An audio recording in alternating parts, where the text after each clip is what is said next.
Hello, I'm Maurice Bernard. This is my official YouTube channel. I'll be keeping you updated with the latest news, so please subscribe to my channel.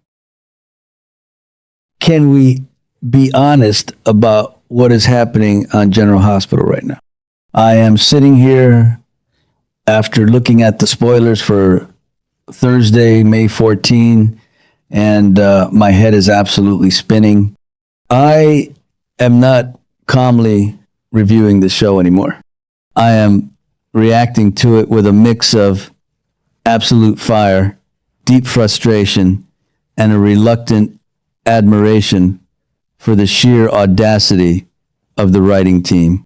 We are watching a canvas that is simultaneously delivering some of the most compelling emotional stakes we have seen in years, while also falling into some of the most infuriating character assassination traps I have ever witnessed.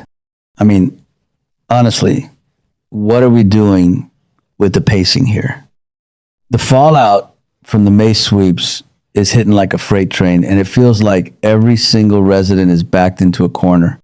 As someone who has studied the rhythm of this soap, I can tell you exactly when a storyline is built on solid dramatic weight and when it is just surface shock. Right now, we are teetering dangerously on the edge.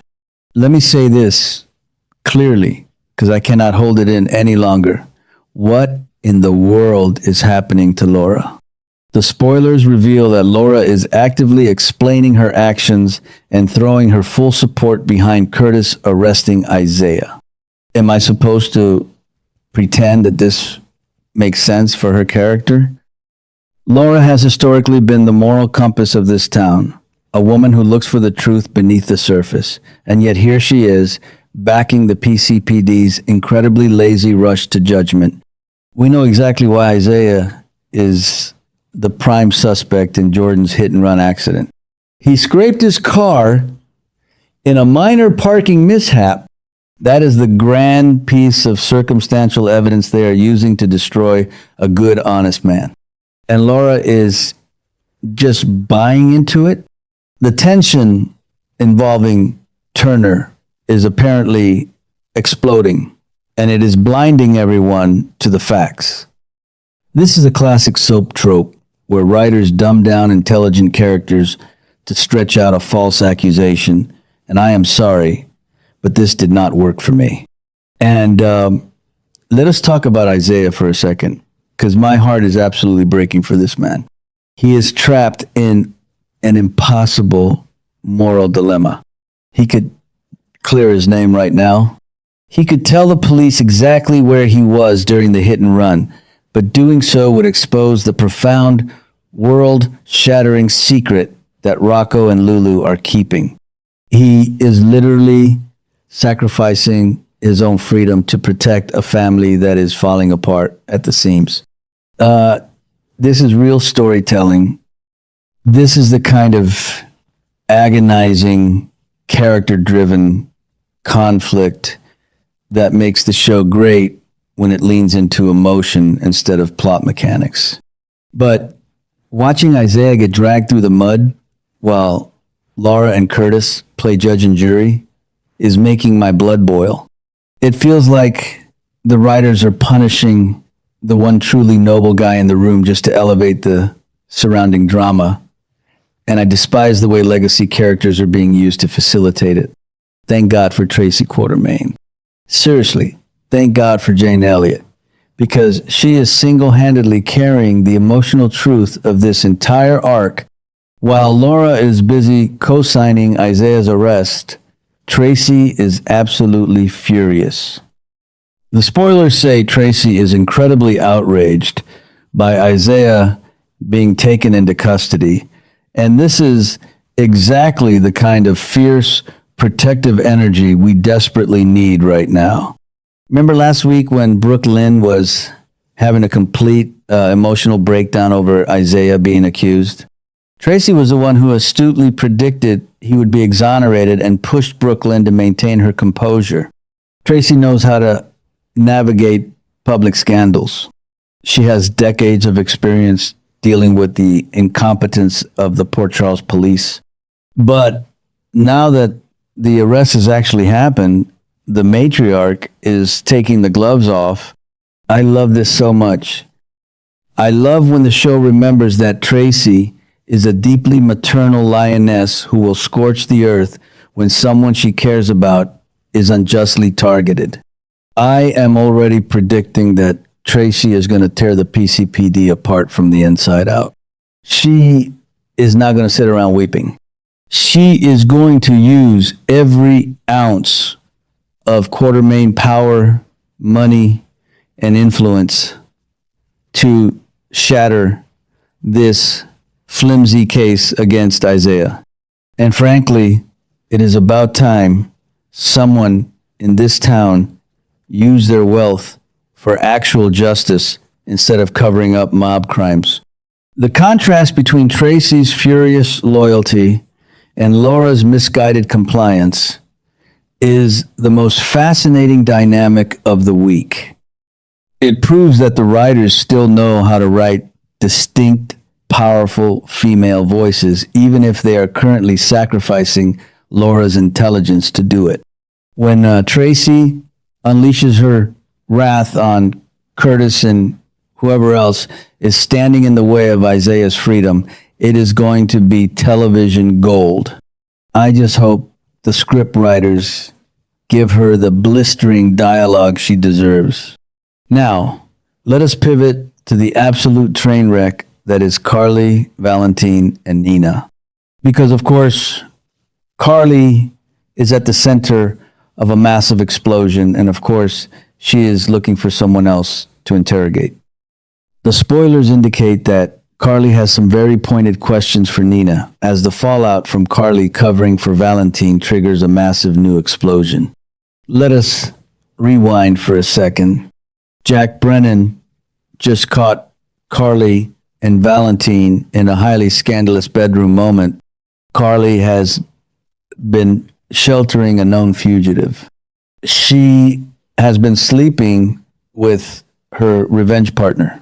She has made choices driven entirely by her erratic, passionate, and frankly reckless state of mind.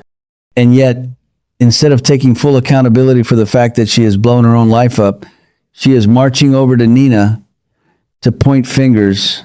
Are you kidding me? This is so incredibly on brand for Carly, and yet it still makes me want to scream at my television. I know some fans will defend Carly to the ends of the earth, but we have to call a spade here.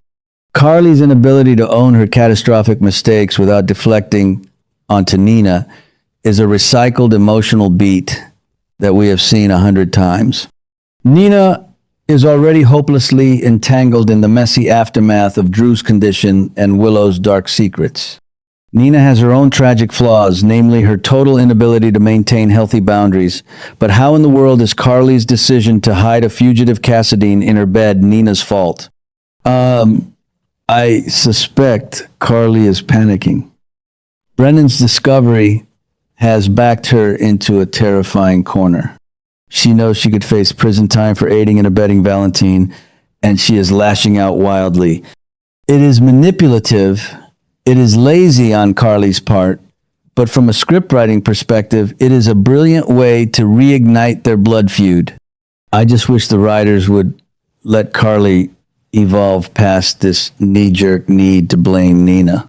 But if we want to talk about terrible decisions and actual redemption, we have to talk about Britt Westbourne.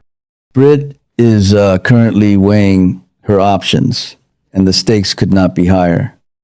We all know Britt made a monumental, unforgivable lapse in judgment when she revealed Jocelyn's highly classified WSB connections to Cassius. She basically handed a toxic, manipulative, and ruthless monster the exact ammunition he needed to destroy people. But now, the narrative is shifting. Britt realizes she needs to take immediate action to save Rocco, and she is getting ready to go on the offensive and attack Cassius. Let me tell you, I am absolutely here for this. This is the Britt I want to see. Not the victim, not the foolish pawn who accidentally spills state secrets but the fierce, calculating woman who will do whatever it takes to protect a child. Cassius has been masquerading as Nathan West, whispering poison into Jen Sidwell's ear, framing Lucas for Marco's murder, and generally acting like the most untouchable villain in Port Charles. Someone needs to take him down, and the poetic justice of it being Britt is just perfect.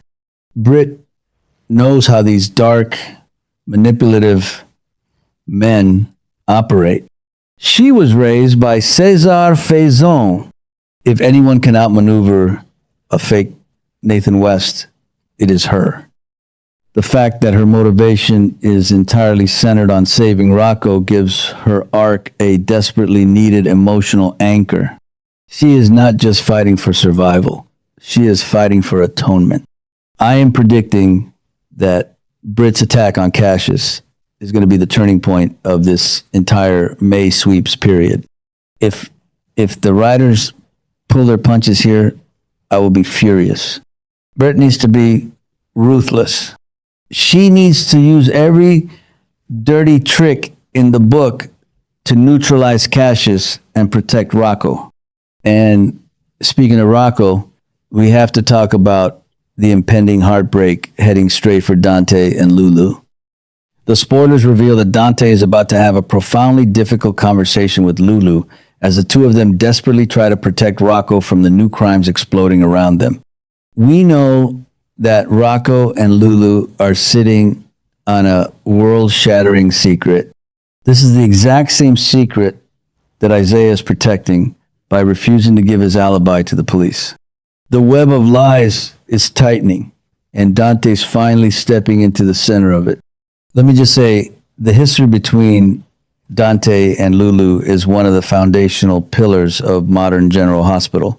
Whenever these two share scenes with real high-stakes emotional gravity, it elevates the entire show. Dante is a cop, a man bound by the law, but he is also a father who will cross any line to protect his son. What happens when Dante realizes the depth of what Lulu and Rocco are hiding? What happens when he finds out that Isaiah is sitting in a jail cell taking the fall for a hit and run just to keep Rocco's secret buried? This is the kind of layered, suffocating drama that soap operas were built on. Dante is going to be torn between his badge and his blood. And Lulu, who has been carrying this massive burden, is going to have to look him in the eye and explain why their son is tied up in something so dark. The fact that new crimes are emerging only amplifies the terror. Are these crimes connected to Cassius? Are they connected to Jen Sidwell and the murder of Marco Rios? The writers are weaving a massive interconnected tapestry right now, and while some of the individual threads are frustrating, the overall picture is incredibly compelling. I can feel the tension radiating off the screen. So, where does this leave us? We have a town on the brink of total collapse. Laura is compromising her integrity to support a flawed police investigation. Tracy is preparing to wage a holy war against the PCPD to free an innocent man. Carly is setting fires and blaming Nina for the smoke. Britt is gearing up to assassinate the character and possibly the life of a dangerous imposter to save a child. And Dante and Lulu are staring down the barrel of a secret that could destroy their family forever. This is General Hospital firing on all cylinders. Even if the engine sputters along the way, I am completely invested, but I am also deeply worried that the writers are going to take the easy way out. They have a bad habit of building up these massive apocalyptic stakes and then resolving them with a convenient off-screen confession. They cannot do that here. The emotional debt has to be paid. Thank you for watching my video. I will regularly update you with the latest news about the drama General Hospital, so please stay tuned.